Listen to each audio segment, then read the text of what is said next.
So jy het jou boek nou vir jou oop. Die eerste ding wat ek wil hê jy moet vir my doen is, ek wil hê jy moet 'n eenvoudige sin neerskryf oor 'n sirkus. Okay, skryf vir my 'n eenvoudige sin oor 'n sirkus neer. As jy klaar is, dan kan jy net omkyk vir my.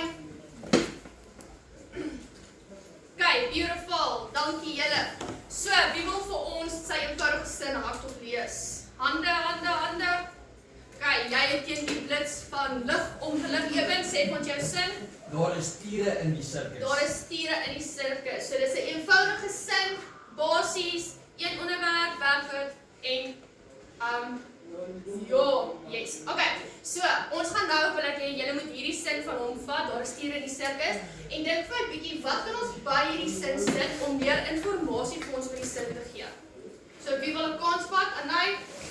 Daar is tiere in die sirkus wat baie hou van spring. Wat baie hou van spring. Okay, so ons kan, julle het nou gesien, ons het nou 'n eenvoudige sin gevat, ons het ekstra informasie bygesit, en toe maak ons 'n samestelling. So, kom ons leer gou oor samestellings. Kyk, so die eerste ding wat ons nou gedoen het, is, ons het na die eenvoudige sin gekyk, so my voorbeeld was, die nar vermaak die skare by die sirkus, so die nar is ons onderwerp, vermaak is jou gesegde, jou werkwoord, en dan die skare is jou voorwerp. Dan hierdie ekstra informasie aan die einde, dit is wat ons nou gaan leer om te doen. Okay. So, die bou van 'n samestelling, jy het jou hoofsin, so dis die sin wat ons by Eben gekry het, en dan het jy jou bysin, so dis die sin wat ons by Anay gekry het. So, ons gaan nou oor 2 verskillende tipe bysinne leer.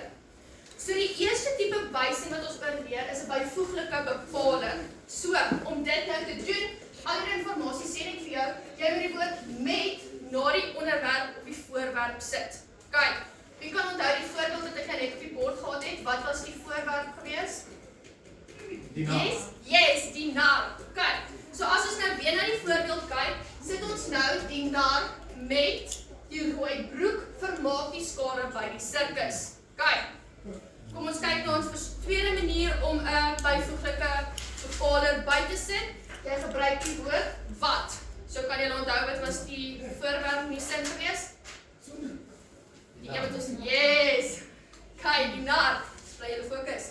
So, die nar wat 'n groen hemp dra, vermaak die skare by die sirkus. So, al twee hierdie het ons die nar bestry.